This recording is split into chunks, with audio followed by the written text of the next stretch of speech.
of having it live for the first time in 3 years. RAIGEKI and Fallen Flower. Here we go. Let's send it on over to our casters. Let's get it, guys. We've got Fallen Flower, we've got RAIGEKI. This is round one between the two of them. Pre-bans coming out shortly. And I think RAIGEKI versus Falling Flower, RAIGEKI should be taking out Gurkha and Oliver alternating. And so we're going to see an Oliver pre-ban in the next match, but these are the two units that are hardest for RAIGEKI to deal with in this matchup here. Doesn't have an Oliver. I think RAIGEKI likely could take a speed lead first, or he could lay into a MASHA or some sort of pick here. So does go with a fast unit, goes with the segment here to disrupt the light monkey that's left on the table from Falling Flower. Exactly. Segment's going to be the first pick for RAIGEKI. Fallen Flower looking to respond with these two other picks here. Looks like he's going to be locking in a Miles and a Molly. Wow, so a little bit passive play coming off of Falling Flower. RAIGEKI instantly snapping up the Sierra. Molong going with aggression here. Very consistent play. When you go with aggression, you can dictate the pace of the match. That Molong is on very good Vampire Runes. If anyone watches this stream, that is a very fast, like plus 184 or so Molong there. Yeah, Dominic Nana coming up for Falling Flower. Dominic providing a lot of damage to help keep up with the orb counts here for Falling Flower. And if RAIGEKI did not feed his Chung Peng would be an amazing pick here. So he fed his only Chung Peng, and that's why we see a blue Dryad instead of Chung Peng there, which would have been a much better pick. Most definitely. The Volantis back on the table here. I wonder if Juno's going to be the last pick here to wrap up Falling Flower's draft. It doesn't matter what Falling Flower's picked. I think RAIGEKI is going to open up with he has a Volantis opening or Molong opening. He's going to look to snipe something out here. I think that last pick is a force ban here. If I'm Falling Flower, I don't know what I'm going to pick here, but you're going to need to address this. Probably take out the Dryad or take out the Volantis. It's kind of tough here. This Light Monkey's not going to make it through. Yep, Light Monkey is going to be wrapping up Fallen Flower's draft. Bans are going to be coming out shortly. Light Monkey may make it through if he wants to take out Molly. I know RAIGEKI does not like playing against Molly, but again, Light Monkey presents the most volatility because if he misses reset onto that Light Monkey, he might instantly lose the game here. So, does take out the Molly. Wow. Okay, so he does not like the Molly. So it's either Light Monkey or Molly. Interesting to let the Light Monkey go through. So RAIGEKI is probably looking to kill that Light Monkey off the bat. Yep, most definitely. We'll see what happens, guys, as we get into our very first match with RAIGEKI and Fallen Flower. And you see RAIGEKI praying there, looking to land this reset onto the Light Monkey. That's exactly what he needs to do if he's drafting this way. Does not, it gets resisted. Unlucky by RAIGEKI, so praying there does not help. So unfortunately, 30% happened here, and RAIGEKI is not able, he's going to have to eat a Light Monkey lockdown. Yeah, not praying at all. Miles lands that skill 2 stun, strip stun, onto the Molong. We've got Volantis going in for some big strips here. It gets provokes and stuns on top of the Miles and Nana. Whoa, misses the bomb from the Sierra. Does have the glancing on the Light Monkey, so that's pretty big if the Light Monkey does not land here. But really unlucky to miss two things, misses the bomb and that segment. Yeah, CR pumping a little bit of damage on top of the Light Monkey. Light Monkey with all these skills available here, putting not everybody down though. But putting two units down and slow debuff is pretty massive here, but does not get the Volantis. So Volantis does have a chance to be able to stun up some units on Falling Flower's side. Yeah, more additional turns coming out of the Dominic, of course. Beautiful stuns, a lot of dots coming to the table with that Volantis here. Yeah, and Falling Flower not getting a proc there is big for RAIGEKI because that Molong's under a lot of pressure. There is a heal block on that Molong, so Molong's likely going to go down pretty early here, so RAIGEKI on the back foot. Yeah, a little bit of poke damage coming towards that Molong. Molong looking to provide a defense break. Choosing to go for second skill instead, though. Yeah, RAIGEKI very unlucky here, not getting any stuns up. That's exactly what he needs to do if he wants to survive, but does not get that stun up. Needs to stun the Dominic here in order to prevent some damage, but that Molong's going to go down now. We're even going to see this Miles likely take out this Molong. Oh my god, a lot of additional turns coming up for Falling Flower here. No stun going on top of the Ciara, but of course that skill 1 piling so much damage, and Dominic not finishing off that Ciara just yet. Not finishing off that Ciara, but doesn't matter. There's a lot of stuns coming up from Light Monkey, and there's also 2 orbs on this Nana. Yep, a lot of things happening here to RAIGEKI. RAIGEKI 100% on the back foot right now. 2 orbs up for this Nana, though. Yeah, RAIGEKI targeting very well, very wisely here, but unfortunately not able to stun the Dominic. So Dominic's going to be able to do a lot of damage on the next turn, and it doesn't matter. Miles is able to take out that Molong. Yep, that is 3 orbs. That is absolutely devastating to anybody who knows that playing against the Nana having 3 orbs, that is very, very hard to come back from. Yeah, RAIGEKI's going to need to stun up every single unit, every single time with this Volantis. It's still not over. The game is losable, but at this point here is heavily in favor of Falling Flower. Most definitely. There's that AoE there. We've got more damage coming out here. Still 2 orbs up for the Nana, but a lot of units that are really low on HP. Yeah, it does land the sleep and the slow debuff on Segment, so that's pretty big here. I don't think RAIGEKI can come back from that. This Volantis obviously is on Despair, so he's not going to have his skills up. He's going to try to get a stun so he can get some damage online, but again, might be too little too late. We'll see what happens. Nana possibly looking for a stun here, going out onto the Segment, not receiving it though. We do have that AoE with 2 orbs down here. Let's see what happens, because we're going to see a little bit of damage coming out, and only the Dominic's going to get dropped. That's a lot of dots on the side of Falling Flower side, so he's going to lose a lot of units here, but does lose a Volantis. But we're going to see a Segment versus Dominic matchup very soon. Yeah, let's see it. He's got to go for the reset to make sure that skill is not up. Goes for the attack break instead. There's the kill and revive there. Kill and revive with both that Miles and Light Monkey King. Yeah, this is tough though. You have 3 units versus 1 here. You have a lot of damage coming out from Miles. A lot of stuns coming out from Light Monkey. Does get resisted again. RAIGEKI should be thinking about benching a Segment after Yeah, this. RAIGEKI looking for a table to flip, but there you go. Round 1. It goes to Falling Flower. So you see RAIGEKI there with the eyebrow raised there. Knows he only lost because the Segment missed. There's an 85% chance to strip. And an 85% chance to reset. He missed the first one, right? It's 2 conditions, so I think the math works out to be about 70%. So if he lands that and your opponent has a Dominic and a Miles left and you have a Volantis following up, you're in a really good shot to take something out, use your Sierra to litter bombs across the field and probably take control of the game. So I think RAIGEKI honestly wins that about 65% of the time on average. And unfortunately was just not able to land his skills there. Well, we'll see what happens as we get into round 2. RAIGEKI, Fallen Flower, pre-bans from last time, the Gurkha and Shizuka. With the pre-bans, they are now available as we get into round 2. New pre-bans coming out here. And RAIGEKI's going to take out the Maul. He does not take out the Oliver as expected. Falling Flower taking out the Volantis is interesting here. I thought he would have taken out earlier because generally you want to be able to pre-ban the strong unit more often. So maybe Falling Flower did mention he did his homework though. So this might be strategic here. Falling Flower with this first pick here might go with a MASHA here, might go with an Oliver. All of that is okay. Shizuka is also perfectly fine, which was his pre-banned unit last time. Yep. Hovering over Shizuka, looking to draft that unit here. Hovering over a Gurkha. A lot of things Fallen Flower's thinking about here. Yeah, I'm not sure about the indecision. This should be a pretty automatic to know what your first pick here is. I don't know about the Dominic. RAIGEKI does not have a Dominic, so I'm not sure if Falling Flower's done his homework or if the homework was done well. It might have been a C- there. So we see Dominic first pick into RAIGEKI's instant pick of Sierra Segment. Yep, Sierra Segment for RAIGEKI. And we've got Fallen Flower looking to draft 2 more units, potentially taking just as much time as was with that first pick. I would be really tempted if I was Falling Flower to lay the Gurkha now. Gurkha's a pretty good pick now, but you know, would incentivize RAIGEKI to go AoE cleave because he's a little bit slow. I think that's kind of how it pans out. So that's probably what he's thinking about at this point. RAIGEKI's definitely going to lean into the speed advantage here with some Molongs. Definitely not a MASHA after you see those 2 picks. Might go with a Praha. Or maybe even the Juno. I think the Juno would be a great pick. Does very well into the Riley and also does quite a bit of damage overall. So RAIGEKI might be laying down the Juno, I think, and decides to go to Oberon, then we might see a Shizuka. I know he likes to pair the Oberon with the Shizuka, and that's exactly what comes down. Yep, most definitely. RAIGEKI locking in the Oberon Shizuka. Falling Flower looking to respond to that combination, a very powerful combination, by the way. Wow, we see the Light Vampire and the Gurkha. There we go. So the Gurkha is coming down just to say he decided he wanted to use it on the last pick there. So Gurkha coming down for Falling Flower here, and RAIGEKI, again, I think we're going to see him lean more into the aggression here. Maybe a Molong, maybe some way to do more damage. Or if he wants to ban out the Riley, he can go with some sort of an AoE control. Rika's, it would be nice if he had a Chung Pung, but he fed it, unfortunately. Just to remind you guys again. Or, some sort, even a Savannah would be really interesting. We'll see with this last pick here. And it's going to be a MASHA getting the pick. Oh, I feel like he's going to be letting the Gurkha through.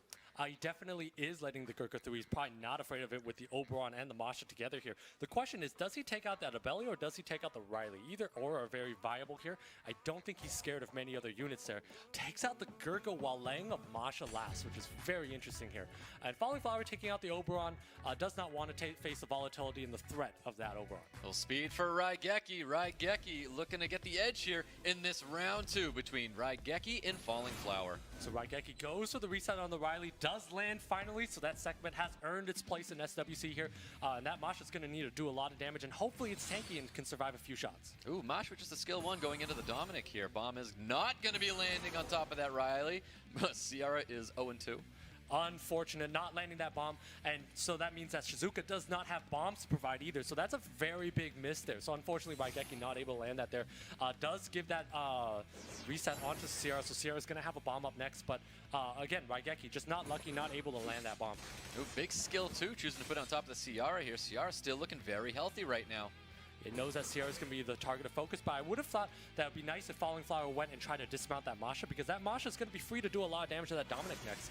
So we look to see that might happen at this point. We'll see what happens. Falling Flower really pummeling the damage on top of the Ciara. Ciara with the soul protection still. We have skills available on top of the Bailey. He chooses to just throw skill 1 at the Sekhmet. I'm not sure why he decided to use do some damage on the Sekhmet there. Sekhmet is quite tanky. Definitely not a threat there. Should have thought about just pummeling damage in the MASHA here. MASHA does a ton of damage on the Riley. So much damage, removing that Riley from the field thanks to that defense break. MASHA is doing phenomenal work there. MASHA doing phenomenal work here, and RAIGEKI looking like he's in firm control here. Shizuka's got full HP here. Sierra does have a revive buff on it, and does lay down skill 3, so it's a lot of damage that this MASHA is going to be able to continue doing. Yeah, big skill 3 landing, defense breaks everywhere. Gets the reset on top of that Abelio, looking to pummel him the damage on top of, honestly, anybody here. Yeah, but at this point here, RAIGEKI might skill 1 to try to slow down that Dominic. Does not get it, but again, it's going to have skill 2 up very soon here. Shizuka does have skill 2 available. We'll see if it decides to save it. Does decide to reset cooldowns on itself and allow that skill 3 to come up sooner. Yep, there's that bomb. Finally landing. Shizuka with bombs now available. Shizuka with bombs available. Again, this is 4 units to 2 here, but with full HP Shizuka, I don't see how Falling Flower is able to take this one. Yeah, definitely not. I mean, Dominic does pummel a lot of damage into the field, but that MASHA is going to be here to ruin Fallen Flower's day. Yeah, that MASHA is going to ruin Fallen Flower's day. It's going to take on this Dominic, and then this Julianne's basically going to be dead next turn. There you have it. Round 2 going to RAIGEKI with a great response. Yeah, RAIGEKI again with consistent play there. I mean, that was a big proc by that MASHA, able to snipe out that Riley. That Riley is an important unit for Falling Flower to keep alive. So RAIGEKI was able to push the aggression there and just take out units, and that's the most consistent way to be able to win these matches here. That's exactly why we always see MASHA built on Violent, just capitalizing off of that defense break it already has, and then just dealing an incredible amount of damage, able to two-shot that Riley. Yeah, and when we talk about builds there, it's when you violent and your skills got a low cooldown, it's a lot of equity in that violent proc there, right? So again, Gurka pre-ban, Shizuka pre-ban. A little interesting to see why the Shizuka's pre-banned, but probably because he doesn't want to face the Oberon Shizuka combination. Is what he's doing there. Well, RAIGEKI's got the first pick, looking to start his draft off right here. Let's see what he prioritizes. Going up against Fallen Flower, and it looks like he's going to prioritize a Sekhmet up against Falling Flower here. It's very interesting. Fallen Flower very quick to respond with a Miles and a Molly. We're going to see that Sierra Molong again. If RAIGEKI can get Falling Flower to run it back on that same first match, he'll do it all day long because he had a really good chance to win that one. I think that's his highest chance of, I think it's a great chance of winning if you have like a 65-70% chance. So I wouldn't expect anything different. I think those are 2 great picks. Sierra Molong, Falling Flower may have thought he won that off merit on that first match, so he might respond with the same first 2 picks. But if this runs out the same way, and if RNG plays out as it should, RAIGEKI should win that one. Well, there's that Dominic and Nana once again coming out for Fallen Flower. Definitely he has that ability to get those orbs up with that Dominic, and even Miles able to bring so much damage to the table as well. Yeah, so we're going to see that Volantis, and then we're going to see that last pick from RAIGEKI here. We're going to see the same run out as the first match here. I don't see a reason why it would change here, and I think RAIGEKI's going to be in a good spot. Whoa, the Win Robo coming to the table here. Well, we see a Robo G92 here. This is something we've seen in the Special League a lot.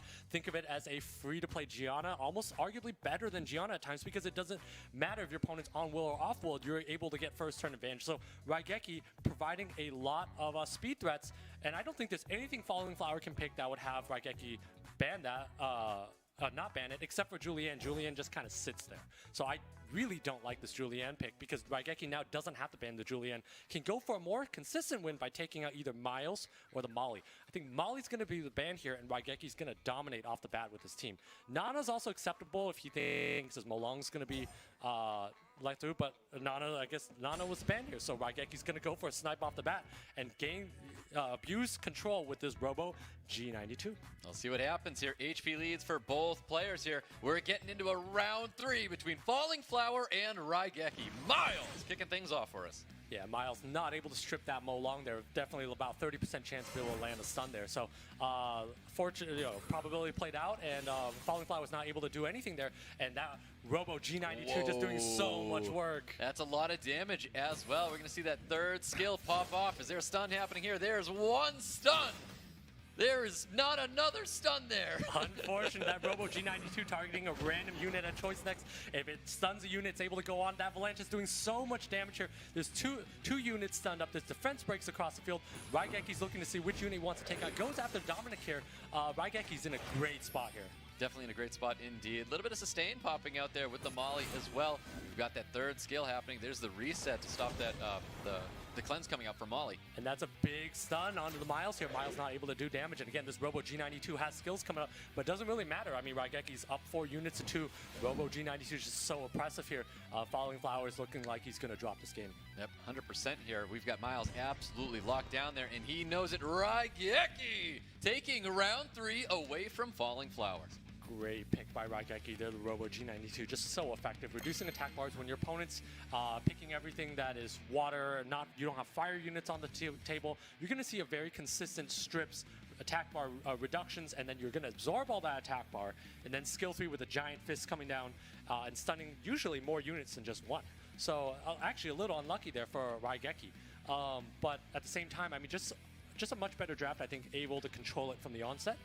So if he continues to be able to do that, I think we're going to see an easy walk here. Yep, let's see what happens. Pre-bans from last time. Gurka and Shizuka now available as we get into round 4. All right, so I think we're going to see a Molly pre-ban from RAIGEKI, similar to last time as well. Does take out that Molly, and Falling Flower changing up his pre-ban, going with the Sierra, which is a little odd. That is an interesting ban on that CR here. I think he's taking a 24 speed lead away from RAIGEKI. We'll see how RAIGEKI responds not having one of those speed leads available to him. I don't think RAIGEKI's going to care that his Sierra is taken out. I know it's a very well-runed Sierra, but that's definitely not the key to this matchup here. So kind of an interesting pick there. I don't know if that signals he's going to take him more early on, but Falling Flower usually plays a little bit more passively. So we may see even a Gurka lay down, or probably a Dominic, as he's done. And does the Gurka lay down first. Interesting pick given the fact that RAIGEKI does not have a Gurka, so kind of interesting to see that he needs it first. RAIGEKI going to Sekhmet Mo Long makes a lot of sense. Keeps his picks open if he wants to ban the Gurka or leave it on the table. That is interesting. Maybe he's trying to make RAIGEKI overextend and draft too much to handle a Gurka potentially. Potentially, but we also know RAIGEKI has one of the world's best, if not the world's best, Juno.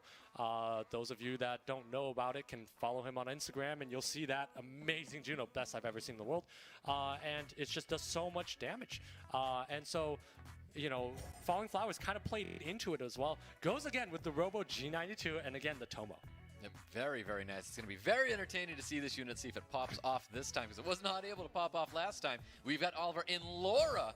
Laura is locked in, coming from Fallen Flower. I like this pick from Fallen Flower. He's finally playing towards the speed here. It does take the Laura, has 2 potentially high speed threats from the Laura, and we don't know if the Sagar is on Swift or not, but usually it's on Swift, so it might be on Swift. There's a lot of Swift coming, a lot of speed coming out from Fallen Flower. I would like to see a Juno and RAIGEKI going, or you know, Volantis turn 2, strong turn 2 play coming out from RAIGEKI, and looking to probably angle, he's probably looking to take out the Sagar here, or the Oliver, I think, and might just have to deal with the Gurka, unfortunately.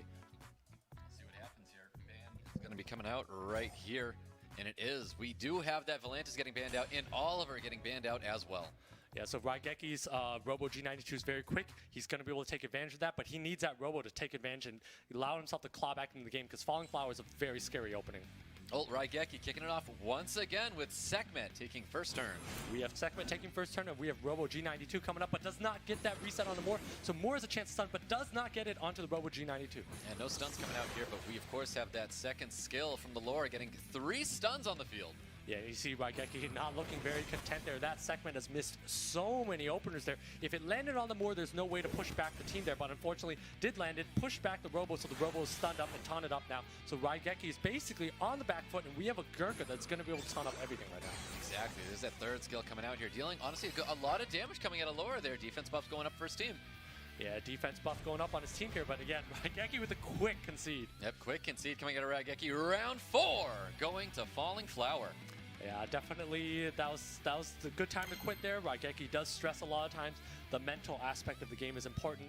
And if you're in a game where you have a 0.01% chance to win, maybe it's not worth the mental strain, and you just want to have a stronger next match, and you don't want to dwell on that current game. So I think that's effective use of time there and understanding the situation. And we'll just see how it pans out next match. Yeah, definitely. That's very much so like RAIGEKI to understand that things were not looking good, take care of that match, move on to the next one. It was coming down to a game 5 in his eyes, so here he is not having to stress about that match. And he's not going to have to stress about Gurkha here because he's going to take that Gurkha out because it's just so oppressive when it goes off. We'll see if they decide to run back a similar match of what they had in the first and third game, right, with little variances on the way. But I would be surprised to see Falling Flower try that same run out again. I think he's has a lot better drafts when he has faster lineups. It's a lot more scary, a lot more threatening. Yep, let's see what happens. There's that segment once again. Going to be the first pick coming out of RAIGEKI. Falling Flower looking to respond to that. Yeah, so we'll see if he decides to go with the Molly here or not. I would prefer to see something more aggressive. Does go with the aggression here. Goes with the Dominic MASHA, right? Which incentivizes RAIGEKI to probably lay down Volantis, Praha, some mix of these units. Shizuka's not on the table. I would also think a more cleave is very effective here into some sort of Robo G92 down the line is also an acceptable line of play here. So there's a lot of different ways RAIGEKI can bend his draft. Goes with the Praha and also lays that Sierra.